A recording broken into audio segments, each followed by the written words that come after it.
دینی اور ملی بھائیوں، میری اسلامی ماؤں اور بہنوں، آج کے اس خطبہ عید کی مناسبت سے میں آپ لوگوں کے سامنے چند باتیں پیش کرنا چاہتا ہوں۔ جیسا کہ آپ لوگوں کو معلوم ہے آج عید ہے، اور یہ عید کس چیز کی عید ہے؟ رمضان المبارک میں روزہ مکمل کرنے کی عید ہے۔ اللہ رب العالمین کا ایک مہینے کا روزہ عطا فرمایا، اسی کی خوشی میں اللہ رب العالمین روزے داروں کو ایک دن عطا فرماتا ہے کہ روزے کو مکمل کرنے کی خوشی میں ایک دن عید منائے سارے مسلمان اکٹھے ہو کر کے۔ تو سب سے پہلے میں اللہ رب العالمین کا بے پناہ شکریہ ادا کرتا ہوں کہ اللہ رب العالمین نے ہم سب کو رمضان المبارک کا مہینہ عطا فرمایا، ہم سب کو روزہ رکھنے کی توفیق دی، ہم سب کو قرآن مجید کی تلاوت کرنے کی توفیق دی، ہم کو تراویح پڑھنے کی توفیق دی، صدقہ و خیرات کرنے کی توفیق دی، ذکر و اذکار کرنے کی توفیق دی، توبہ استغفار کرنے کی توفیق دی، اللہ رب العالمین سے خصوصی دعائیں کرنے کی توفیق دی۔ اللہ رب العالمین کا بے پناہ شکریہ ہے، اس لیے کہ رمضان کا مہینہ بڑی برکتوں اور رحمتوں کا مہینہ ہے، جس کو مل گیا وہ خوش نصیب ہے۔ تو اس نعمت پر ہم اللہ رب العالمین کا بے پناہ شکریہ ادا کرتے ہیں، الحمدللہ رب العالمین۔ دوسری بات، میں اللہ رب العالمین کی بارگاہ میں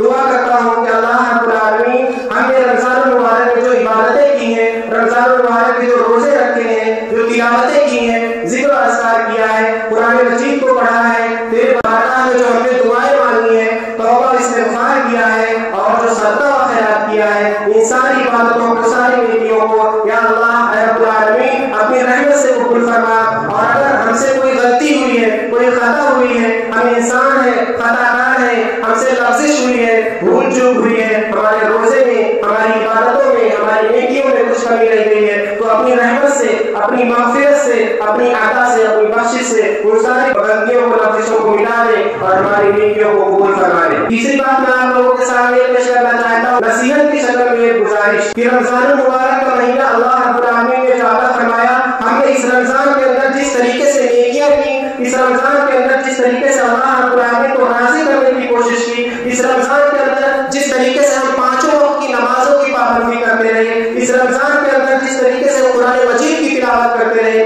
اس رمضان کے اندر جس طریقے سے ہم قیام اللیل کرتے رہے، اس رمضان کے اندر جس طریقے سے ہم توبہ استغفار کرتے رہے، اسی طریقے سے ہم باقی آئندہ 11 مہینے بھی اللہ رب العالمین کو راضی کرتے رہے، اللہ رب العالمین کے قریب بڑھتے رہے، اللہ رب العالمین سے اپنا تعلق بڑھاتے رہے۔ اس لیے کہ ہمارا تعلق اللہ رب العالمین سے صرف ایک مہینے کا نہیں ہے، ہمارا تعلق اللہ رب العالمین سے سال بھر کا ہے، پوری زندگی کا ہے۔ جب تک ہمارے دم میں دم ہے، جب تک ہماری سانس چل رہی ہے، تب تک ہمارا تعلق اللہ رب العالمین سے ہے۔ تو یہ تعلق اسی طریقے سے بنا رہنا چاہیے۔ اگر کوئی یہ سمجھتا ہے کہ اللہ رب العالمین سے ایک مہینے میں تعلق بنا لیا، اس کے قریب ہو گیا، اس کو راضی کر لیا، عبادتیں کر لی، نمازیں پڑھ لی، روزے رکھ لیے، تو میں اب کامیاب ہو گیا، اب باقی 11 مہینے اپنی منمانی زندگی گزاروں، جو جینے آتا ہے کروں، تو ہرگز کامیاب نہیں ہو سکتا، وہ غلط فہمی کا شکار ہے۔ اس لیے کہ ایک مہینہ جو اللہ رب العالمین عطا کرتا ہے، وہ تربیت کے لیے عطا کرتا ہے، ٹریننگ کے لیے عطا کرتا ہے کہ مسلمان اس ایک مہینہ رمضان کے اندر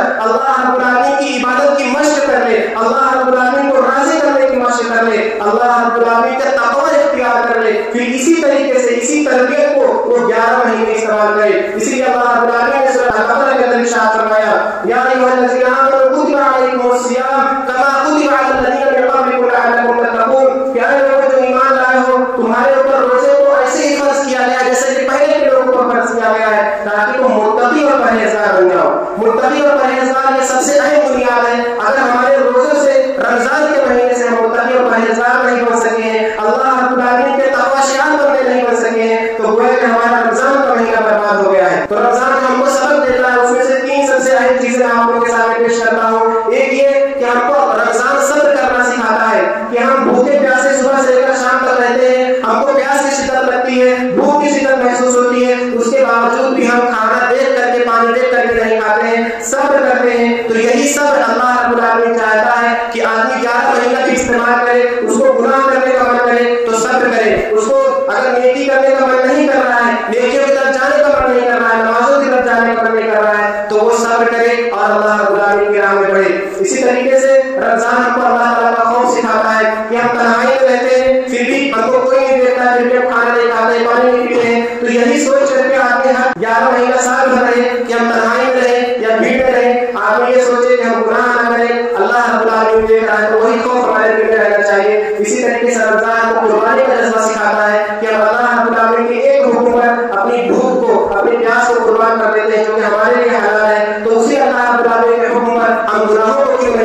کرتے ہیں اسی اللہ رب العالمین کے حکم پر اور اپنی خواہشوں کو ترک کر کے نیکیوں کی طرف کیوں نہیں آتے ہیں. تو میں آپ لوگوں کو یہی نصیحت کرتا ہوں کہ اللہ رب العالمین کا تقویٰ اپنے اندر پیدا کیجیے. اور خاص طور پر میں اپنی مسلم بہنوں کو یہ پیغام دیتا ہوں، یہ نصیحت کرتا ہوں کہ اصل سے اللہ رب العالمین کی راہ میں صدقہ خیرات کیا کریں، اپنے اندر تقویٰ پیدا کریں. اس لیے کہ اللہ کے رسول صلی اللہ علیہ وسلم نے اسی عید کے موقع پر عورتوں سے خطاب کر کے فرمایا تھا کہ اے عورتوں کی جماعت تم کثرت سے صدقہ کیا کرو، اس لیے کہ میں نے تم کو جہنم میں کثرت سے دیکھا ہے. تو عورتوں نے پوچھا اللہ کے رسول صلی اللہ علیہ وسلم اس کی کیا وجہ ہے؟ تو اللہ کے رسول صلی اللہ علیہ وسلم نے دو وجہ بتائی تھی کہ تم تقصد اللہ تم کثرت سے لان تان کرتی ہو. اس کی وضاحت دوسرے حدیث میں اسی طریقے سے ہے کہ احسان کہ عورتیں جو ہے وہ احسان کی ناشکری کرتی ہیں، یعنی ان کے اوپر ان کے باپ کا احسان ہوتا ہے، ان کے بھائی کا احسان ہوتا ہے، پھر شوہر کا احسان ہوتا ہے، چاروں طرف سے وہ احسان سے گھری ہوتی ہیں. بچپن سے لے کر کے بڑھاپے تک ان کے اوپر ایک آدمی کا احسان چلے آتا ہے، ان کو کما کر کھلاتا پلاتا ان کی خواہشیں پوری کرتا ہے.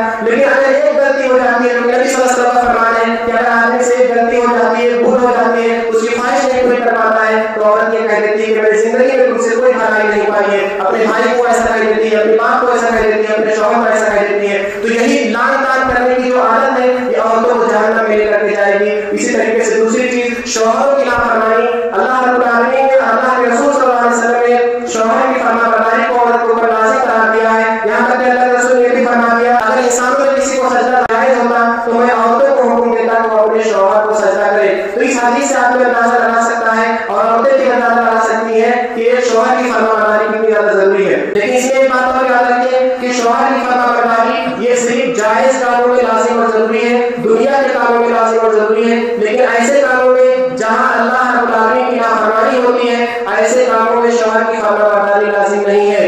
اور آج دنیا میں یہی چیز دیکھا جاتا ہے کہ دونوں برعکس ہے کہ عورتیں دنیا کے کاموں میں شوہر کی فرمانبرداری نہیں کرتی ہیں. اگر دنیا میں ان کی خواہشیں پوری نہیں ہوتی ہیں، ان کو کپڑے نہیں ملتے ہیں، کھانے اچھے نہیں ملتے ہیں، زیورات نہیں ملتے ہیں، تو وہ شوہر سے ناراض ہو جاتی ہیں، شوہر سے لڑتی ہیں، جھگڑتی ہیں اور غصہ ہو کر کے بیٹھ جاتی ہیں. لیکن اگر دین داری کے کاموں میں شوہر نماز نہیں پڑھ رہا ہے، شوہر داڑھی نہیں رکھ رہا ہے، شوہر ذکر و اذکار نہیں کرتا ہے، شوہر قرآن کی تلاوت نہیں کرتا ہے، دنیا میں مگر ہے رزق کما رہا ہے، کبھی مسجد میں نہیں آتا ہے، تو اس سے عورت کو کوئی فرق نہیں پڑتا ہے. جبکہ یہاں عورت کو فرق پڑنا چاہیے کہ اگر شوہر 5 وقت کی نماز نہیں پڑھتا ہے تو یہاں پر عورت کو اپنے شوہر سے ناراض ہونا چاہیے، گھر کا کھانا پینا بند کر دینا چاہیے، کھانا نہیں بنانا چاہیے اور اپنے شوہر سے کہنا چاہیے اگر تم 5 وقت کی پابندی نہیں کرو گے، نماز نہیں پڑھو گے تو میں گھر میں کھانا نہیں بناؤں گی، میں ناشتہ نہیں بناؤں گی. اگر وہ فجر میں سویا پڑا ہوا ہے تو یہ عورت یاد کر لے کہ اگر تم فجر میں اٹھ کر کے نماز پڑھنے نہیں جاؤ گے تو میں گھر میں ناشتہ نہیں بناؤں گی، کھانا نہیں بناؤں گی. تو دیکھیے کیسے شوہر کی اصلاح ہوتی ہے.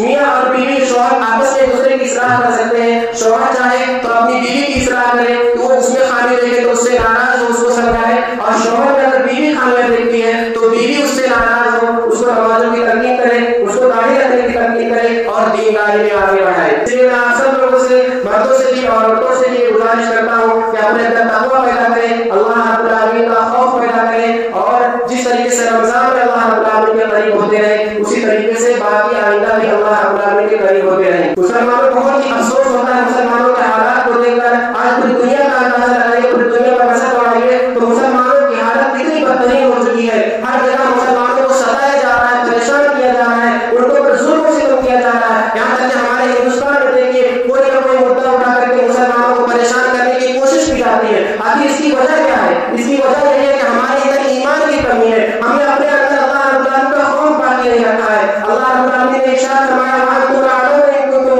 تم ہی سربلند رہو گے اگر تم مومن ہو. تو اس شرط کو ہم پوری نہیں کر رہے ہیں، ہم اللہ رب العالمین کا خوف اپنے اندر نہیں پیدا کر رہے ہیں، اسی لیے آج ہمارے جگہ ستائے جا رہے ہیں. مسلمانوں جہنم اللہ رب العالمین نے بہت ہی خوفناک بنایا ہے. جہنم اللہ رب العالمین نے بہت ہی دردناک، بہت ہی وحشتناک بنایا ہے. اس لیے اس سے بچنے کی تیاری کرو اور جنت کو اللہ رب العالمین